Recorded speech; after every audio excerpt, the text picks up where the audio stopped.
Bonjour à tous, bienvenue dans l'interview. Journée importante aujourd'hui pour le traité européen de libre-échange avec le Canada. Ce matin, en arrivant au sommet européen, le Premier ministre Charles Michel se disait peu rassuré, avoir le sentiment d'une radicalisation des positions. À l'inverse, vers midi, Paul Magnette, ministre-président wallon, en sortant des négociations avec les Canadiens, disait qu'il y avait une volonté d'avancer. Alors Vincent De Wolf, bonjour. Vous êtes notre invité pour cette interview. Qu'est-ce que vous pensez de cette discussion de dernière minute? Est-ce qu'il va falloir reporter le sommet de la semaine prochaine? Écoutez, tout d'abord, moi je trouve que l'attitude du gouvernement bruxellois est assez étonnante ou en tout cas critiquable, puisque je l'ai dit dans mon intervention ce matin au Parlement, en fait ils se cachent derrière le Parlement. Ils n'ont pas pris de décision. Donc en fait pour l'instant on parle surtout effectivement de la Wallonie qui bloque les choses, mais il faut savoir qu'au niveau régional bruxellois, il n'y a pas eu de mandat pour ratifier. Alors, il y a eu une résolution qui a été votée en juillet, mais c'était avant la note interprétative, avant les avancées intervenues qui seront très importantes sur le plan culturel, sur le plan des droits de l'homme, du respect des travailleurs, des clauses sociales, environnementales. Enfin, je ne vais pas faire tout un exposé, mais c'est plus du tout la même chose que ce qui avait été envisagé en juillet. Et donc, c'est incroyable de voir que le gouvernement, parce qu'il y a des dissensions internes, parce qu'on sait que deux partis ne sont pas d'accord avec les quatre autres, et que donc le gouvernement est bloqué puisqu'il n'y a pas de consensus, eh bien, comme ils ne savent pas s'exprimer, c'est ce que le ministre-président l'a dit hier, l'a dit dans la presse aussi, ils disent, mais, tant que le Parlement ne change pas sa résolution, nous, on ne fait rien. Ils n'ont même pas envoyé de délégation gouvernementale dans la négociation qui avait lieu. Et donc, apparemment, aujourd'hui, c'est les Wallons qui négocient à la place des Bruxellois. Et les Bruxellois se cachent derrière le Parlement, qui se cachent derrière les Wallons. Mais vous, comme parlementaire, vous devez être quand même content de voir que le gouvernement suit la décision du Parlement. Ça, c'est l'aspect purement démocratique. Mais nous, on a voté contre. Hein, donc, nous, on soutient le CETA. C'est une majorité alternative, puisqu'il n'y avait pas de majorité pour le faire. Et donc, nous, on estime qu'aujourd'hui, les garanties sont données. Avoir deux régions dans un pays, sur 28 pays, qui finalement bloquent et qui refusent pour des motifs politiques, d'existence, de positionnement par rapport au PTB, par rapport... Pour vous, c'est plus du positionnement qu'une position sur le fond? Pour moi, c'est du positionnement. Quand on voit le CDH qui essaye de se refaire au niveau de l'associatif et des agriculteurs, c'est pour moi du positionnement. Alors pour vous, on peut signer le CETA les yeux fermés, on ne doit pas avoir peur des retours de manivelle qu'il pourrait y avoir par Mais il n'y a pas des yeux fermés, donc déjà le traité... En l'état, sur le texte actuel et la déclaration... Bah oui, mais donc je veux dire, c'est des yeux ouverts, parce que nous, on n'est pas prêt à renoncer à la liberté démocratique, on n'est pas prêt à se soumettre à des juges qui ne soient pas impartiaux, on n'est pas prêt à ce que les normes éthiques ou les normes environnementales ou les normes de santé publique soient modifiées. Il n'en est pas question. Toutes les garanties sont données dans le traité, dans la norme interprétative obligatoire à ce sujet. Ouais. Vous n'avez pas peur que des entreprises américaines basées au Canada utilisent ce traité un peu comme cheval de Troie? Non, donc ça aussi, ça a été bien prévu par la norme interprétative. Il faut vraiment que la production soit canadienne, il faut vraiment pas, on ne permet pas que ce soit des sociétés boîtes aux lettres, prête-nom, etc. Tout ça est bien prévu dans cette norme interprétative. Alors moi, ce qui bloque encore, c'est effectivement ce mécanisme d'arbitrage des litiges commerciaux. Est-ce qu'on doit nécessairement créer un nouvel outil? Est-ce qu'on ne peut pas se baser sur ce qui existe comme tribunaux? Moi, je ne suis pas responsable européen, je dis simplement que dans la lecture que j'ai faite attentivement des choses telles qu'elles existent aujourd'hui, ce ne sont pas des sociétés privées qui déterminent les arbitres, ce sont les États membres qui désignent les magistrats arbitres, qui eux-mêmes sont des personnes au-delà des partis politiques, au-delà des liens commerciaux, ce sont des personnes indépendantes et de la même qualité juridique que des magistrats internationaux permanents dans les grandes juridictions internationales. Alors, le CETA, vous allez en parler au Parlement à 14h ce vendredi. Qu'est-ce que vous attendez de ce débat? Mais je dis, aujourd'hui, le débat est très biaisé parce que le gouvernement se cache, je répète encore une fois, il abandonne son poste derrière une résolution qui n'est plus d'actualité. Parce que la résolution... Mais là, vous allez faire une discussion. La résolution... oui, mais c'est une discussion qui va avoir lieu dans le cadre des débats d'actualité. Je ne pense pas qu'il va y avoir un nouveau vote avec une nouvelle résolution. Les écolos ont voulu déposer un texte. Visiblement, le gouvernement, via son président de Parlement, s'y oppose et refuse un véritable débat. Moi, je pense que la solution viendrait de manière naturelle si, au niveau wallon, la situation se débloque. Je n'imagine pas. Déjà que les socialistes de plein d'autres pays ont voté le traité. Donc là, vous attendez les avancées au niveau wallon. Et voilà. Et moi, j'ai terminé mon intervention sur le CETA, pour être clair, avec le ministre-président, en disant « Revoyez votre copie. Si vos intérêts sont légitimes, si vos objections sont sincères, alors vous devez changer d'avis par rapport aux avancées importantes et concrètes qui sont intervenues depuis lors. » Alors, vous parlez de votre intervention de ce matin. C'était dans le cadre du débat qui a suivi la déclaration de politique générale de Rudy Verwoerd hier. Le budget donc, a été bouclé, l'État et l'équilibre, on en trouve des traces dans cette déclaration. Un budget bouclé, d'ailleurs, sans psychodrame. Hein, ça se passe plus facilement à la région qu'au fédéral, on dirait. Oui, mais écoutez, la région a été refinancée de 500 millions d'euros. Le droit d'enregistrement rapporte beaucoup, l'immobilier a été augmenté. Donc, voilà, ce n'est pas mal géré, mais ce n'est pas non plus le résultat d'une gestion magnifique. C'est un petit peu des circonstances qui fait qu'aujourd'hui, Bruxelles va mieux sur le plan financier. On va voir dans le futur. Le problème, je trouve, ce matin, vous savez, quand le ministre-président, hier, pendant 1 heure, fait son exposé, tout le monde se tait, tout le monde écoute. Et c'est normal.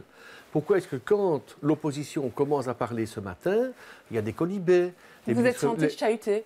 Non, je ne suis pas senti chahuté. Tout le monde l'a vu, c'était enregistré. Mais c'est pas seulement le chahut, c'est du mépris, c'est un manque de respect élémentaire, c'est interrompre, parler entre soi, ne pas regarder, ne pas écouter, ce n'est pas correct. Je veux dire, si on avait voté aujourd'hui, est-ce que le ministre-président serait le même? Je ne le pense pas. Donc, je crois qu'en politique, comme ailleurs, il faut avoir de l'humilité, du respect, et que ça n'a pas de sens dans une démocratie que quand le ministre-président parle, tout le monde se tait, et quand l'opposition parle, tout le monde intervient sur la majorité et se moque. Je trouve ça inacceptable. Alors ça, c'est sur la forme. Sur la forme. Revenons maintenant sur le fond. Didier Gauzon, hier, qui était ici à votre place, critiquait assez bien le fédéral en disant « C'est faux de dire qu'il y a reprise. Les chiffres des recettes montrent qu'on est en stagnation. C'est là la responsabilité directe du fédéral. Et donc, si le budget bruxellois était plus compliqué à faire, c'est la faute du fédéral. » Écoutez, on pourrait enregistrer des vinyles, on disait dans le temps. Parce que le seul discours du gouvernement aujourd'hui, ce qui ne va pas à Bruxelles, c'est la faute du fédéral. Il faut arrêter. Le débat aujourd'hui, c'est la déclaration de politique générale du gouvernement bruxellois. Et ils sont en faillite sur le plan de leurs actions. Je l'ai dit, en fait, quand j'ai écouté cette déclaration et quand je l'ai lue, j'ai pensé à la création d'une usine de recyclage de vieilles idées, de vieilles promesses jamais réalisées. Aller sortir des objectifs de moins de 20% de voitures pour 2025, ça existe depuis 98, ces projets-là. Même chose pour les parkings de dissuasion. Les problèmes d'emploi ne sont pas réglés, les problèmes de logement ne sont pas réglés, la mobilité à Bruxelles, n'en parlons même pas. Donc c'est vraiment assez scandaleux de voir qu'on essaye d'échapper à ses responsabilités, et c'est la faute du fédéral. Il y a 138 000 emplois qui vont être créés d'ici 2018. D'ici 2022, ce serait encore 100 000 de plus d'après le bureau du plan. Il y a vraiment une relance liée aux diminutions des charges sur le travail. Personne jamais n'avait fait ce qui a été fait au fédéral. Celui qui crée pour la première fois un emploi, il n'a aucune charge jamais sur ce travailleur-là. Il va y avoir une réforme fiscale quand même au niveau de la région bruxelloise qui a commencé, qui est en cours, avec notamment l'abandon des droits d'enregistrement pour les bâtiments de jusqu'à 500 000 euros. J'ai un ami qui m'a envoyé un SMS en venant ici, sur mon téléphone. Il me dit, je viens de recevoir mon avertissement extrait de rôle pour mon immeuble, plus 30% de précompte immobilier, et les socialistes bruxellois s'en prennent encore au gouvernement fédéral. Je veux dire par là que cette réforme fiscale, on l'a soutenue partiellement, qu'il y ait un abattement sur le droit d'enregistrement, ou qu'il y ait une suppression dans certains cas. On a soutenu ça. On a dit que c'était bien, et je ne retire rien à ça. Je dis simplement, par exemple, que le bonus logement, qui était une aide véritable à long terme pour l'acquisition, à long terme pour des ménages moyens ou à faible revenu, ça a été supprimé. C'est pas plutôt au départ qu'il faut aider les jeunes pour acheter un bâtiment, parce que la mise de départ, c'est quelque chose d'important. Ah oui, mais si vous devez payer pendant 20 ans un emprunt, avec le bonus logement, ça permettait de faire à la fois un effort sur l'enregistrement, et il ne fallait pas alors garder le bonus logement dans toutes les hypothèses, mais le réserver à ceux qui en ont vraiment besoin, effectivement, ceux qui démarrent dans la vie, ceux qui décident d'habiter ensemble, de fonder un foyer, qui au départ ont des revenus assez faibles. Alors un élément de la déclaration, c'était que le gouvernement se dit attentif à un projet de création d'une salle de consommation de drogue soutenue par la région et la COCOF. Ça, c'est un projet que l'opposition MR pourrait soutenir? Alors, on a eu beaucoup de débats par rapport à ça. Ça a existé à Liège. ça pose des problèmes éthiques, ça pose des problèmes juridiques. Il faut l'accord du parquet, il faut un contrôle, puisque la consommation de drogue est interdite. Donc il faut un suivi qui soit sanitaire, qui soit médical. Nous avons eu plusieurs débats à ce sujet, ça n'a pas été tranché. Nous, on est ouverts à la discussion, mais il ne faut pas déraper là-dedans. Je veux dire que ça ne peut pas être quelque chose qui favorise la consommation de drogue. Il faut éviter les accidents, il faut voir comment on fait au niveau pénal, puisqu'on n'a pas changé la loi pénale. Donc, ce ne sont pas des dossiers qui sont simples à gérer, bien sûr. Alors, vous en avez parlé, hein, la mobilité, dans cette déclaration, on a parlé du PRDD, le plan régional de développement durable. On vise à diminuer la pression routière entrante et sortante de 20% avec les grands axes. Mais vous, le maire, vous venez à contre-courant en disant non, il faut prolonger le tunnel Léopold II sous Charles Quint. Est-ce que vous n'allez pas... On ne vient pas à contre-courant du tout. On dit simplement, comment osez-vous, vous, ministre-président, aujourd'hui en 2016, nous dire en 2025, on va baisser de 20% la circulation automobile qui rentre à Bruxelles. Elle n'a pas arrêté d'augmenter depuis 1998, tout le monde dit qu'il faut faire ça. Ça, c'est le passé, si on regarde l'avenir. C'est l'avenir, c'est leur projet pour l'avenir. Alors, quand on dit, nous, on va à contre-courant, mais non, vous avez un tunnel qui sort juste après la basilique, et si on veut protéger, vous savez, interviewez les gens qui habitent avenue Charles-Quint, interviewez-les. Ils sont là le long d'une autoroute urbaine. Et donc, si on veut protéger la santé de ces personnes, la qualité de la vie, le bruit, c'est pertinent et on peut le financer avec les techniques qui existent aujourd'hui. On peut très bien continuer ce tunnel jusqu'à l'entrée de l'autoroute. Ce serait pertinent comme démarche. Ce n'est pas à contre-courant. Si on veut supprimer, par exemple, le viaduc de Brou, nous, on n'est pas contre. Ce qui n'est pas correct, c'est qu'on avait convenu au Parlement que quand des choses comme ça se font, on fait une étude avant, on est associé à l'étude, on reçoit l'étude et on fait un débat. Parce qu'enlever le viaduc, c'est facile, mais les voitures vont aller où ? Il faut quand même l'étudier et penser aussi aux quartiers avoisinants. Alors, un dossier, celui de Couleur Café. On sait bien que ce festival, pour l'instant, n'a plus d'endroit où atterrir. On a évoqué un moment le parc du Cinquantenaire. Vous êtes bourgmestre d'Etterbeek. Est-ce que ce serait envisageable ? Donc, je suis très surpris parce que j'avais rencontré à Mademont d'Ivan Mayer pour la gestion du parc du Cinquantenaire et les problèmes de nuisance et de bruit et d'accès et de mobilité. Il y a beaucoup d'habitants qui habitent là. Il y a des maisons, des appartements, tant sur Bruxelles-Ville que sur Etterbeek, avenue des Gaulois, Nervien, etc. Et les gens aujourd'hui constatent que ce parc devient de plus en plus un lieu festif, de grands rassemblements.